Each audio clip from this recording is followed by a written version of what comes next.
بسم اللہ الرحمن الرحیم ان اللہ یأمر بالعدل والاحسان۔ دلیل وحی اور اثبات رسالت۔ دلیل وحی اور اثبات رسالت۔ یقیناً اللہ تعالیٰ حکم دیتا ہے عدل کرنے کا، والاحسان اور احسان کرنے کا، وایتاء ذی القربى اور رشتہ داروں کو دینے کا، وینہی عن الفحشاء اور اللہ روکتا ہے بے حیائی کے کاموں سے، والمنکر اور برے کاموں سے، والبغی اور سرکشی سے، یعظکم لعلکم تذکرون وہ اللہ تمہیں نصیحت کرتا ہے تاکہ تم لوگ نصیحت حاصل کرو، غور و فکر کرو۔ قرآن کریم کی یہ آیت بڑی ہی جامع آیت ہے۔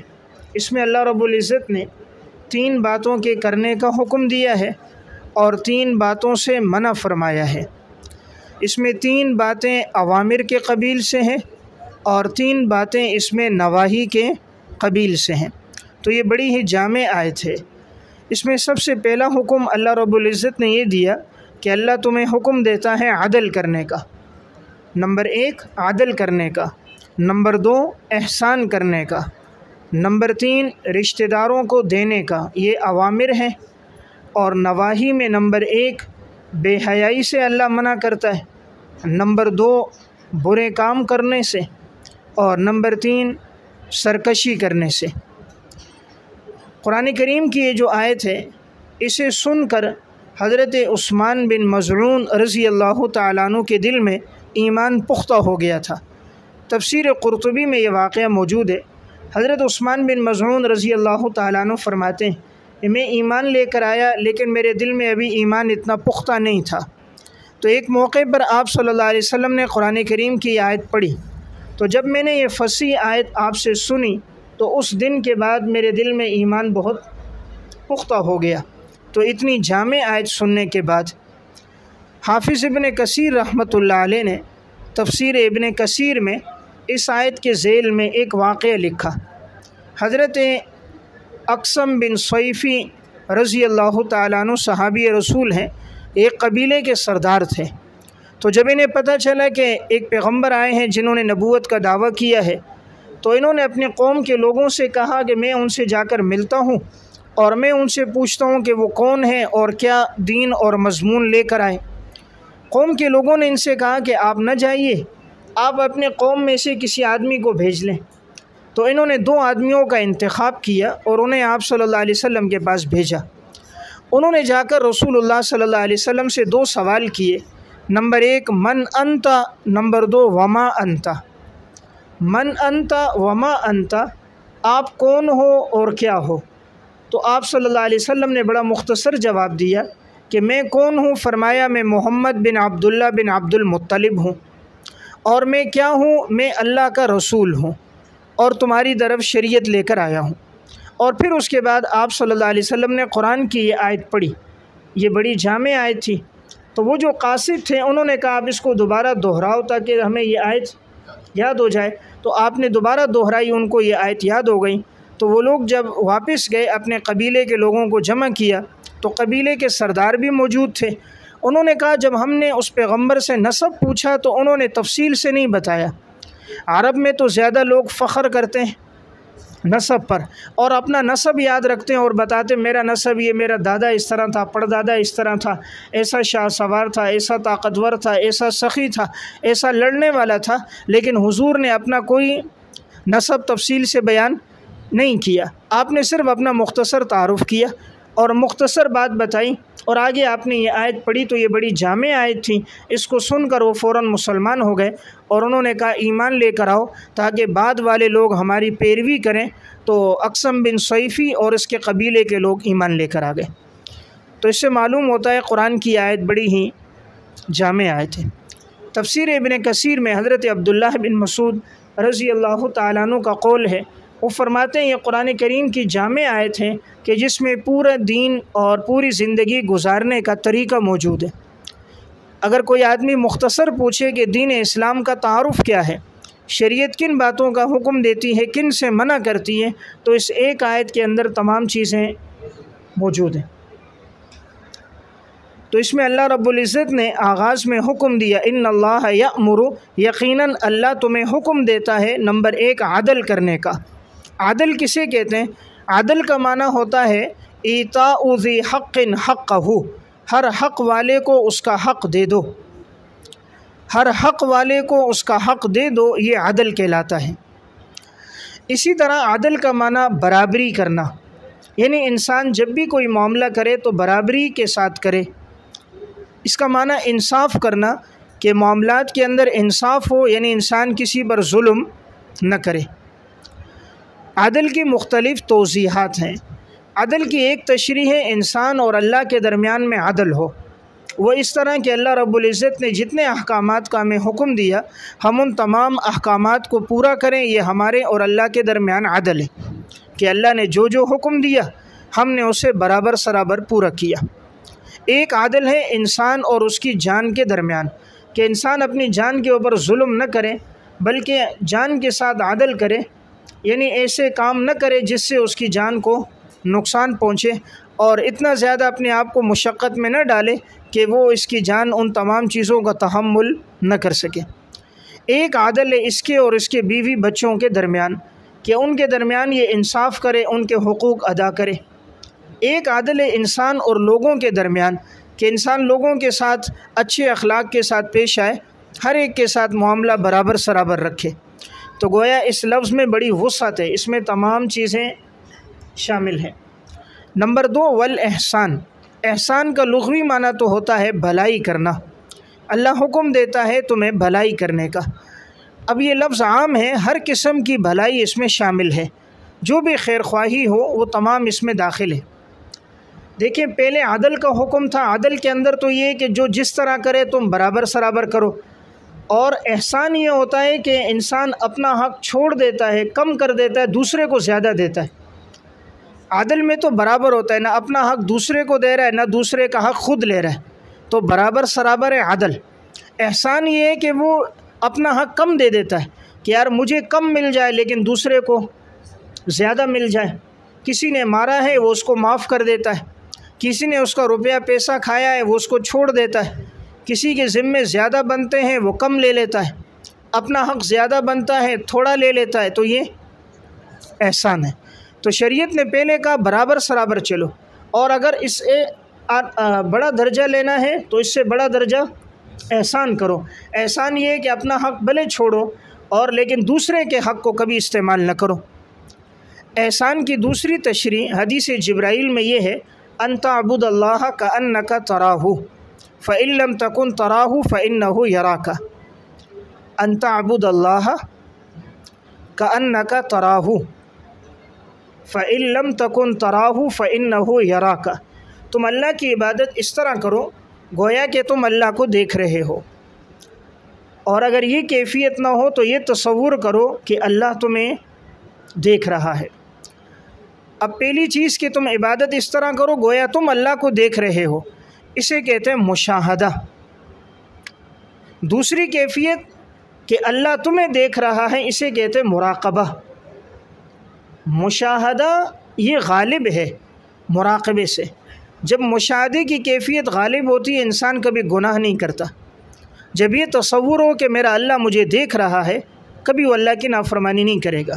جیسے شاگرد استاد کے سامنے، اور بیٹا اپنے والد کے سامنے، مرید اپنے شیخ کے سامنے کوئی غلط حرکت اس لیے نہیں کرتا کہ استاذ، والد اور شیخ اس کو دیکھ رہا ہے۔ تو جب یہ کیفیت ہو کہ مجھے میرا اللہ دیکھ رہا ہے تو انسان گناہ سے باز آ جاتا ہے۔ اسی لیے وَأَمَّا مَنْ خَافَ مَقَامَ رَبِّهِ وَنَهَى النَّفْسَ عَنِ الْهَوَىٰ فَإِنَّ الْجَنَّةَ هِيَ الْمَأْوَىٰ۔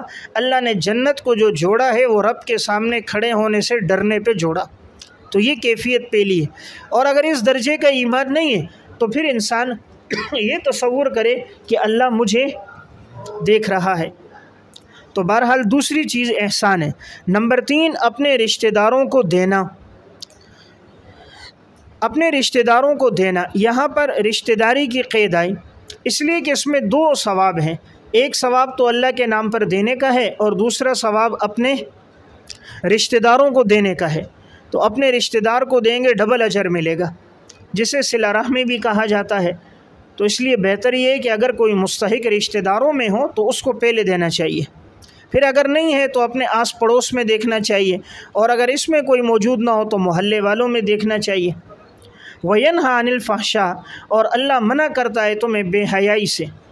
فحشا کہتے ہیں کھلم کھلا برائی کرنا، بے حیائی کرنا، کھلم کھلا یعنی نظر آنے والی، انسان ایسی برائی اور بے حیائی کا کام کرے جو لوگوں کے سامنے بالکل نظر آئے تو یہ فحشا ہے۔ جیسے لوگوں کے سامنے معاذ اللہ کوئی آدمی غلط حرکت کر رہا ہے اور سر عام کر رہا ہے، ہر آدمی اس کو دیکھ رہا ہے، تو یہ بے حیائی کا کام ہے۔ نمبر 2 والمنکر، منکر کہتے ہیں مطلق برائی کو، منکر مطلق برائی، تو فحشا کھلم کھلا برائی تو اس میں تخصیص تھی، اور منکر میں عموم ہے، منکر میں عموم میں مطلق برائی ہے، ہر ایک کو شامل ہے، یعنی ہر وہ کام جس سے شریعت نے روکا، ہر وہ کام جس سے شریعت نے روکا وہ منکر ہے، تو لہٰذا اب اس کے اندر بے حیائی بھی شامل ہو گئی، اور اس کے علاوہ بھی جتنے بھی منہیات ہیں وہ سب اس میں داخل ہو گئے۔ تو گویا کہ یہ تعمیم بعد تخصیص ہے، تعمیم بعد تخصیص ہے کہ اس میں عموم آ گیا، ہر قسم کے برے کام سے انسان اپنے آپ کو بچائے۔ برا کام وہ ہوگا جسے شریعت نے برا کہا، اجتہادی مسائل کو منکر نہیں کہہ سکتے۔ فقہاء کرام کے درمیان جن مسائل میں اختلاف ہوتا ہے، اب ایک فقیہ کی ایک رائے دوسرے کی دوسری رائے، تو اس کو اجتہادی مسئلہ کہتے ہیں، اور اجتہادی خطا کہیں گے، منکر نہیں کہیں گے، منکر سے تو شریعت نے منع کیا، اجتہاد کی تو شریعت میں گنجائش ہے جب نصوص موجود نہ ہو، اور اگر اجتہاد میں خطا بھی ہو جائے تب بھی اجر ملتا ہے، بات درست ہو تو ڈبل اجر ہے، اور اگر خطا ہو جائے تو سنگل اجر ملتا ہے۔ تو اس لیے اجتہادی مسائل کو منکر نہیں کہا جائے گا، منکر اسے کہیں گے جو کام شریعت کے خلاف ہوگا۔ والبغی، اور نمبر 3 سرکشی، زیادتی، زیادتی کرنا، سرکشی کرنا، عام محاورے میں ظلم کرنا، تو اب اس کے اندر بہت زیادہ وسعت ہے کہ انسان کسی پہ ظلم نہ کرے، تو اب یہ عام ہے، چاہے اپنے اوپر بھی ظلم نہ کرے، اللہ کے جو معاملات احکامات ہیں ان کو نہیں کرتا، یہ اپنے اوپر ظلم کر رہا ہے، دوسروں کے اوپر بھی ظلم نہ کرے کہ ان کا حق نہ دبائے۔ یعظکم لعلکم، اللہ تعالیٰ تمہیں نصیحت کرتا ہے، واعظ کرتا ہے تاکہ تم لوگ اس سے نصیحت حاصل کرو۔ اس آیت کے جامع ہونے کی وجہ سے یہ آج تک خطبے میں بھی پڑھی جاتی ہے، جب بھی جمعے کا خطبہ ہوتا ہے عموماً خطبہ اس آیت کو پڑھتے ہیں، تو اس کی واضح وجہ یہی ہے کہ اس آیت میں شریعت کی تمام اہم باتیں موجود ہیں۔ وَأَوْفُوا بِعَهْدِ اللَّهِ إِذَا عَاهَدتُّمْ، امر برائے ایفائے عہد، امر برائے ایفائے عہد، اور اللہ تعالیٰ تمہیں حکم دیتا ہے وَأَوْفُوا بِعَهْدِ اللَّهِ، اور تم پورا کرو اللہ کے وعدوں کو، اذا عاہدتم، جب تم آپس میں عہد و پیمان کرو، جب تم آپس میں عہد و پیمان کرو، وعدے کرو تو اسے پورا کرو۔ وَلَا تَنْقُضُوا الْأَيْمَانَ بَعْدَ تَوْكِيدِهَا، اور تم مت توڑو اپنی قسموں کو پختہ کرنے کے بعد، اپنی قسموں کو پختہ کرنے کے بعد تم مت توڑو۔ وَقَدْ جَعَلْتُمُ اللَّهَ عَلَيْكُمْ كَفِيلًا، اور یقیناً تم نے اللہ کو اپنے اس عہد پر ضامن بنایا ہے، تم نے اللہ کو اپنے اس عہد پر ضامن بنایا ہے، اور یقیناً اللہ جانتا ہے جو کچھ تم کرتے ہو۔ قرآن کریم کی اس آیت میں اب اللہ رب العزت نے حکم دیا کہ جو تم وعدے کرتے ہو تم ان وعدوں کو پورا کرو۔ یہاں پر حکم ہے بعہد اللہ، تم پورا کرو اللہ کے وعدوں کو۔ اب اللہ کا وعدہ کون سا ہے؟ تو اس میں وہ وعدہ بھی شامل ہے جو عہد الستو میں انسان نے وعدہ کیا اللہ کو رب ماننے کا، تو جب اس نے اللہ کو رب مانا ہے تو تمام ان وعدوں کو اب وہ پورا کرے۔ تو ان وعدوں میں وہ بھی شامل ہیں جو تخصیصاً انسان وعدہ کرتا ہے، کسی سے میں یہ کام کروں گا، فلاں وقت میں آؤں گا، فلاں دن آپ کا قرضہ لوٹاؤں گا، تو تخصیصاً جن سے وعدے کیے جائیں ان کو بھی انسان پورا کرے۔ تعمیماً جب انسان ایمان لے کر آیا تو گویا اس نے اللہ کے رب ہونے کا، آپ صلی اللہ علیہ وسلم کے پیغمبر ہونے کا اقرار کیا، تو وہ شریعت کے ان تمام احکامات پر اب عمل کرے جو اس نے وعدہ کیا میں مسلمان ہوں، تو لہٰذا اس میں وہ تمام چیزیں بھی شامل ہو گئیں۔ تو تم جو وعدہ کرو آپس میں اسے پورا کرو، اور تم پختہ کرنے کے بعد ان کو مت توڑو۔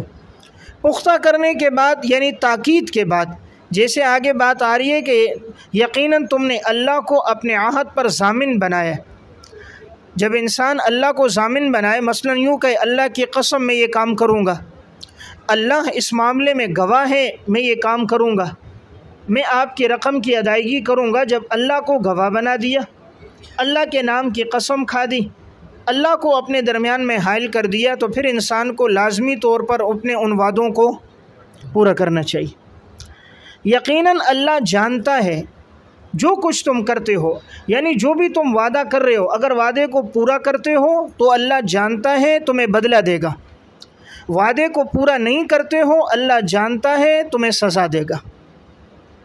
ان اللہ یعلم، یقیناً اللہ جانتا ہے اگر تم وعدے کو پورا کرو گے تو اس پر جو اجر و ثواب ہے اللہ تمہیں دے گا، اور اگر تم وعدے کو پورا نہیں کرتے تو اللہ تعالیٰ تمہارے عمل سے واقف ہے، تمہیں سزا بھی دے گا۔ وَلَا تَكُونُوا كَالَّتِي نَقَضَتْ غَزْلَهَا، نقض عہد کی مذمت، نقض عہد کی مذمت، اور تم مت ہو جاؤ اس عورت کی مانند تم مت ہو جاؤ اس عورت کی مانند التی نقضت غزلها، کہ جس نے اپنے کاتے ہوئے سوت کو توڑ دیا۔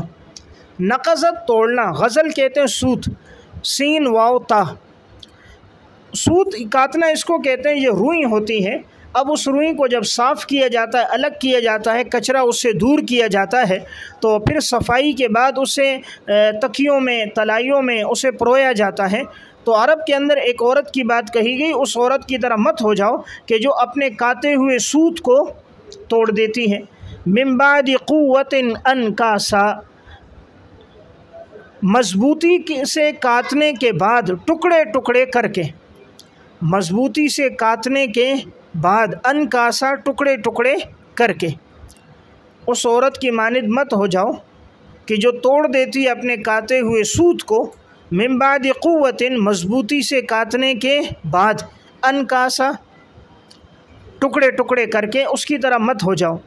تتخذون ایمانکم دخلا بینکم، کہ تم بناتے ہو تم اپنی قسموں کو، تم اپنی قسموں کو تم لوگ مت بناؤ کہ تم دھوکہ دینے کا اس کو آپس میں ذریعہ بناتے ہو۔ دخلا بینکم، دھوکہ دینے کا ذریعہ، کہ تم نہ بناؤ تم لوگ اپنے قسموں کو دھوکہ دینے کا ذریعہ۔ ان سے پہلے لام معذوف ہے، لِأَن تَكُونَ أُمَّةٌ هِيَ أَرْبَى مِنْ أُمَّةٍ، کہ تم دھوکہ دینے کا ذریعہ مت بناؤ کہ ایک جماعت بڑی ہوئی ہے دوسری جماعت سے، ایک جماعت اربا بڑی ہوئی ہے دوسری جماعت سے، بریکٹ میں مال میں، دوسری جماعت سے بڑی ہوئی ہے مال میں۔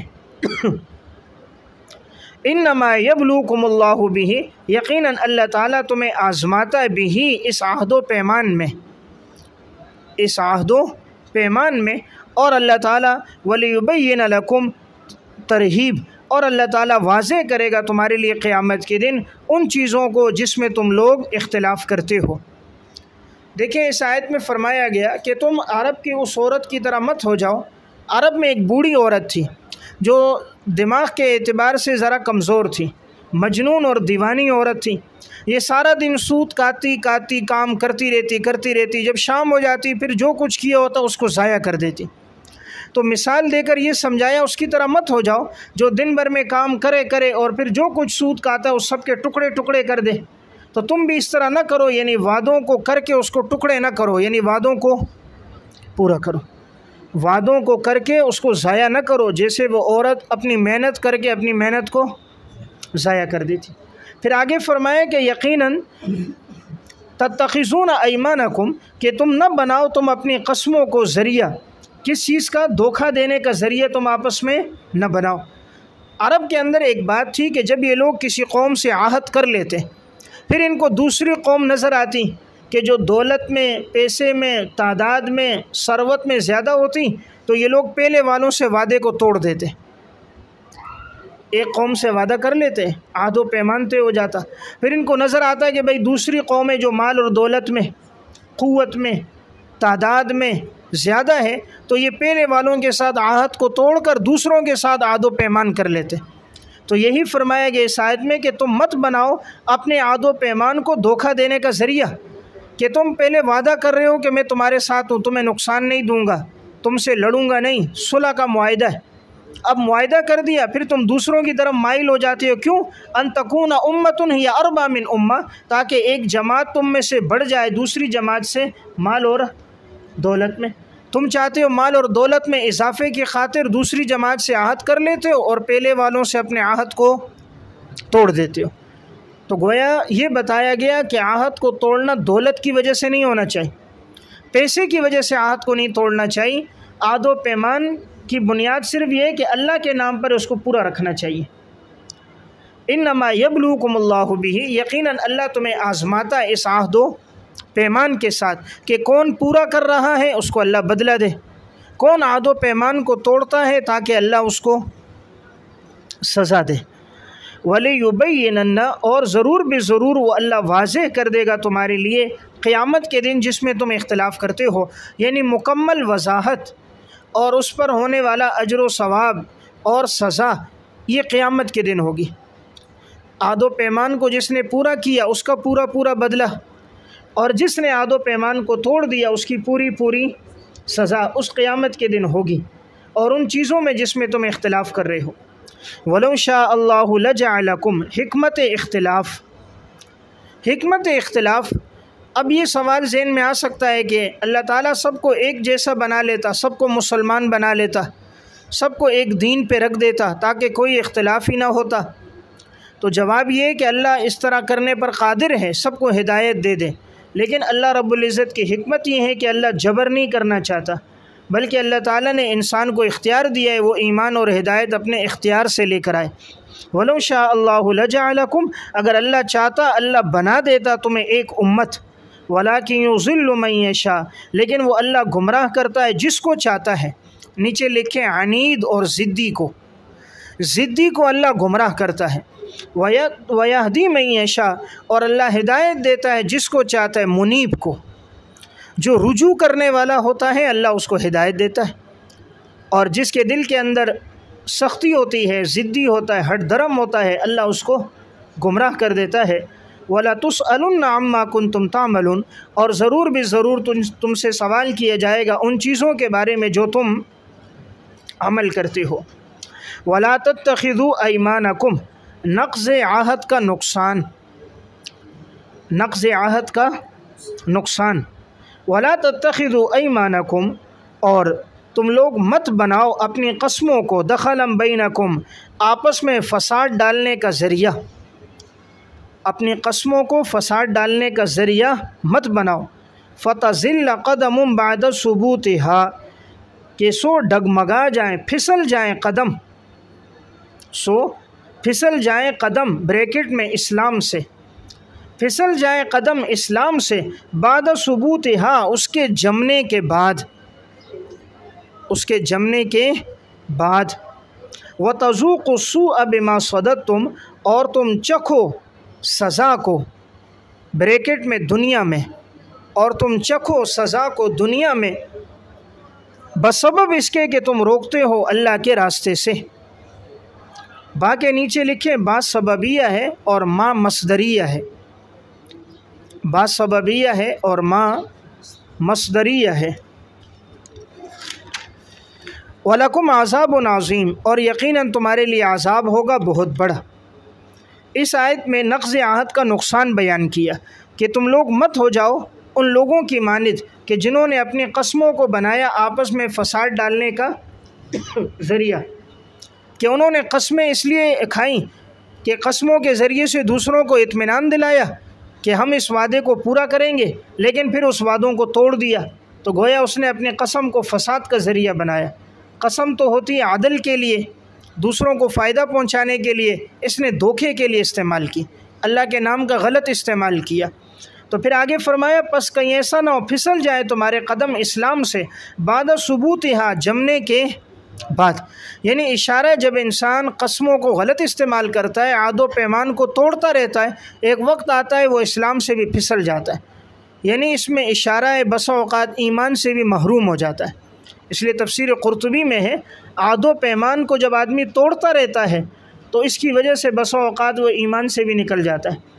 جب ایک آدمی کی عادت بن گئی اللہ کے نام کو غلط استعمال کرنے کی، قرآن کی اور اللہ کے نام کی قسمیں کھا کر دنیا حقیر دنیا کی خاطر، تو ایک وقت آتا ہے پھر یہ اس طرح کی قسمیں کھا کر ایمان سے بھی چلا جاتا ہے۔ تو یہ کہا گیا کہیں ایسا نہ ہو تمہارے قدم پھسل جائیں بعد ثبوتہا جم جانے کے بعد۔ وَتَذُوقُ السُّوءَ اور تم چکھو گے برائی کو یعنی سزا کو دنیا میں، تو اللہ تمہیں دنیا میں بھی عذاب دے گا بسبب اس کے کہ تم نے روکا اللہ کے راستے سے، اور آخرت کا عذاب تو تمہارے لیے بہت بڑا ہوگا۔ اس آیت میں وَلَا تَتَّخِذُوا یہ باب افتعال سے فعل نہیں ہے، باب افتعال سے فعل نہیں ہے، اور صیغہ جمع مذکر حاضر ہے، صیغہ جمع مذکر حاضر ہے۔ اور یہاں جو لفظ آیا فَتَزِلَّ یہ باب ضربہ سے فعل مضارع ہے، باب ضربہ سے فعل مضارع ہے، اور فا کے بعد ان مقدر ہے، اس ان نے اس کو نصب دیا ہے، فا کے بعد ان مقدر ہے اور اس ان مقدر کی وجہ سے اس پر نصب آیا۔ وَلَا تَشْتَرُوا بِعَهْدِ اللَّهِ نقض عہد کا دوسرا سبب کہ آدمی عہد کو توڑتا ہے مال کی وجہ سے۔ نقض عہد کا دوسرا سبب کیا ہے کہ بسا اوقات انسان عہد و پیمان کو کیوں توڑتا ہے؟ مال کی وجہ سے۔ تو جواب آیا کہ یہ دنیا تو حقیر ہے، اگر تم جتنے بھی تمہیں دنیا اور دولت پیسہ مل جائے تو یہ آخرت کے مقابلے میں تو بالکل حقیر ہے، اس کی کوئی حیثیت نہیں۔ وَلَا تَشْتَرُوا بِعَهْدِ اللَّهِ ثَمَنًا قَلِيلًا اور تم مت خریدو اللہ کے عہد و پیمان کے بدلے تھوڑا سا ثمن یعنی دنیاوی فائدہ، دنیاوی فائدہ تم اللہ کے عہد و پیمان کو چھوڑ کر دنیاوی فائدہ یعنی مال اور متاع دنیا کا نفع تم مت لو، اس لیے کہ انما عند اللہ هو خیر لکم یقیناً اللہ کے ہاں جو اجر ہے وہ تمہارے لیے بہتر ہے اگر تم لوگ جانو۔ اللہ کے ہاں جو تمہارے لیے عند اللہ کے نیچے اجر، اللہ کے ہاں جو تمہارے لیے اجر ہے وہ بہتر ہے اس سے جو تم جانتے ہو۔ دیکھیں اس آیت میں فرمایا گیا اگر تم وعدوں کو توڑتے ہو دنیا کے لیے تو یہ دنیا جو کچھ بھی ہو آخرت کے مقابلے میں یہ ثمن قلیل ہے، اس کی کوئی حیثیت نہیں ہے، جتنا بھی زیادہ لوگ ختم ہو جائے گا۔ ما عندکم ینفد وما عند اللہ باق تمہارے پاس جو کچھ بھی ہے وہ ختم ہو جائے گا، وما اور اللہ کے پاس جو اجر و ثواب ہے وہ اللہ کے ہاں باقی رہے گا۔ پہلے والے ماں کے نیچے مال اور متاع، یہ مال اور متاع یہ دنیا جو کچھ بھی ہے ختم ہو جائے گی، وما عند اللہ اور جو اجر و ثواب اللہ کے ہاں ہے وہ باقی رہے گا۔ دیکھیں انسان دنیا کتنی کیوں نہ لے لے، ایک وقت آتا ہے دنیا ختم ہو جاتی ہے یا خود ختم ہو جاتا ہے، یا تو خود دنیا سے چلا گیا یا جو کچھ لیا تھا وہ ختم ہو گیا، لیکن اس کے مقابلے میں اللہ جو دے گا وہاں زندگی بھی ہمیشہ کی ہوگی، موت بھی نہیں ہوگی، اور وہ نعمتوں پر زوال بھی نہیں ہوگا۔ یہاں تو نعمتوں پر زوال ہے۔ پھر یہ لفظ ما عام ہے، اس میں عموم ہے، یہ تمام چیزوں کو شامل ہے، دنیا میں جو کچھ بھی ہو، صحت ہو، پیسہ ہو، عہدہ ہو، دولت ہو، اقتدار ہو، تعلقات ہو، سب ختم ہو جاتے ہیں، موت آئی سب ختم ہو گئے، لیکن اللہ کے پاس جو کچھ اللہ اجر و ثواب نعمتیں انعامات دے گا وہ سب باقی رہنے والی۔ وَلَنَجْزِيَنَّ الَّذِينَ صَبَرُوا ثمرہ ایفاء عہد، ثمرہ ایفاء عہد جو وعدوں کو پورا کریں گے ہم انہیں کیا دیں گے؟ تو فرمایا ہم ضرور بے ضرور بدلہ دیں گے ان لوگوں کو جنہوں نے صبر کیا تھا، ہم ان کو اجر دیں گے بِأَحْسَنِ مَا كَانُوا يَعْمَلُونَ بعوض ان بہترین اعمال کے جو وہ عمل کرتے تھے۔ ہم بدلہ دیں گے ان لوگوں کو جنہوں نے صبر کیا، ہم ان کو اجر دیں گے بِأَحْسَنَ بعوض ان بہترین اعمال کے، بعوض ان بہترین اعمال کے ما کانوا یعملون جو وہ عمل کرتے تھے۔ صبرو کے نیچے مستقل مزاج، جو لوگ مستقل مزاج تھے ہمیشہ شریعت پر چلتے رہتے تھے، دین کے احکامات پر عمل کرتے تھے، جذبات کی وجہ سے حالات کی وجہ سے عہد شکنی نہیں کرتے تھے، ہم ایسے لوگوں کو بہترین بدلہ دیں گے۔ من عمل صالحا من ذکرن، دستور خداوندی، پس جو شخص بھی نیک عمل کرے چاہے وہ مرد ہو یا عورت، وہو مؤمن، اس حال میں کہ وہ ایمان والا ہو، شرط قبولیت، شرط قبولیت، اس حال میں کہ وہ ایمان والا ہو، فَلَنُحْيِيَنَّهُ حَيَاةً طَيِّبَةً، ہم زندگی دیں گے انہیں خوشگوار زندگی، ہم انہیں پاکیزہ زندگی دیں گے، وَلَنَجْزِيَنَّهُمْ، اور ثمرہ اخروی، فَلَنُحْيِيَنَّهُ ثمرہ دنیاوی، ثمرہ دنیاوی بہترین زندگی دیں گے، اور وَلَنَجْزِيَنَّهُمْ ثمرہ اخروی، اور ہم بہترین بدلہ دیں گے انہیں ان کے اعمال کا، بِأَحْسَنَ ما كانوا يعملون، بعوض ان بہترین اعمال کے جو یہ عمل کرتے تھے۔ تو ایک ثمرہ دنیاوی ہے اور ایک ثمرہ اخروی۔ دیکھیں اس آیت میں فرمایا کہ جو شخص بھی نیک اعمال کرے چاہے وہ مرد ہو یا عورت ہو، لیکن شرط یہ کہ اس حال میں کہ وہ مومن ہو۔ اس سے معلوم ہو اگر ایک آدمی ایمان نہیں لے کر آیا بھلے وہ نیک اعمال کرے اسے اس کا کوئی فائدہ نہیں ہوگا۔ اس لیے کافر جو نیک اعمال اگر کریں بھی تو دنیا میں ان کو نفع مل جاتا ہے، مال بڑھ جاتا ہے، لوگ ان کی تعریف کر لیتے ہیں، لیکن آخرت میں ان کے لیے جنت کی صورت میں، انعامات کی صورت میں کوئی بدلہ نہیں ہوگا، اس لیے کہ ایمان شرط ہے۔ فرمایا جو ایمان لا کر اعمال کرے گا ہم اس کو بدلہ کیا دیں گے، فَلَنُحْيِيَنَّهُ، ہم اس کو زندگی عطا کریں گے نہایت خوشگوار زندگی۔ فَلَنُحْيِيَنَّهُ یہ باب افعال سے فعل مضارع ہے، باب افعال سے فعل مضارع ہے، اور لام تاکید اور نون تاکید ثقیلہ کے ساتھ ہے۔ دیکھیں اس پر دو قیدیں ہیں، لام بھی تاکید ہے اور آخر میں نون تاکید ثقیلہ ہے اور صیغہ جمع متکلم ہے۔ دو تاکیدیں لا کر اللہ تعالیٰ ارشاد فرما رہے ہیں کہ ہم ضرور بے ضرور اس کو اچھی زندگی دیں گے۔ فَلَنُحْيِيَنَّهُ میں جو ہو ضمیر ہے اس کا مرجع لفظ من ہے، من عمل صالحا میں جو لفظ من ہے وہ اس ضمیر کا مرجع ہے۔ حیاتاً طیبہ یہ موصوف صفت مفعول مطلق ہے، موصوف صفت مفعول مطلق ہے جو تاکید کے لیے استعمال ہوا ہے، یعنی ہم نہایت خوبصورت اور اچھی زندگی ان کو عطا کریں گے۔ تو اللہ خوبصورت زندگی کس طرح دیتا ہے؟ اب اس کا یہ مطلب نہیں ہے کہ جو ایمان اعمال لے کر آئے ان کے بعد دولت زیادہ ہوتی ہے، پیسہ ہوگا، گاڑیاں ہوں گی، نوکر چاکر ہوں گے، نہیں، خوبصورت زندگی دیں گے اس کا مطلب زندگی میں اللہ سادگی اور قناعت دے گا، سادگی اور قناعت دے گا۔ نمبر دو، ان پر اگر کوئی پریشانی آئے گی وہ صبر کریں گے کہ آخرت میں ہمیں اس کا بہترین بدلہ ملنے والا ہے، تو آخرت کے بدلے کی وجہ سے جو بھی پریشانی تکلیف آئے گی تو وہ خندہ پیشانی سے اسے برداشت کرتے ہیں۔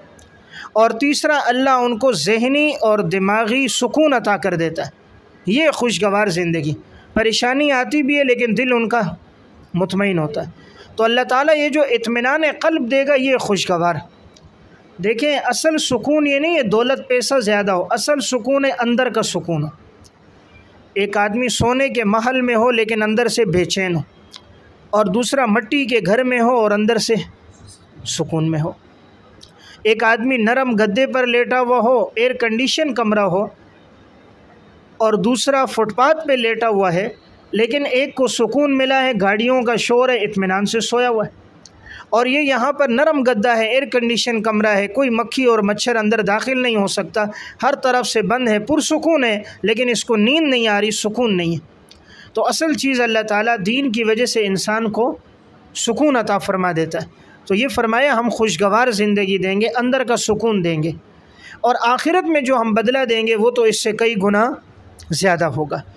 تو ومن اعرض عن ذکری فإن له معیشۃ ضنکا، جو ہماری یاد سے اعراض کرتا ہم اس کی زندگی کو تنگ کر دیتے ہیں۔ دیکھیں اللہ رزق نہیں بند کرتا، رزق تو اللہ تعالیٰ کتے، خنزیر، گدھے اور بندر کو بھی دے رہا ہے، اللہ ناراض ہو جاتا ہے، زندگی کا سکون لے لیتا ہے، پھر انسان کے پاس سب کچھ بھی ہو اطمینان نہیں ہوتا۔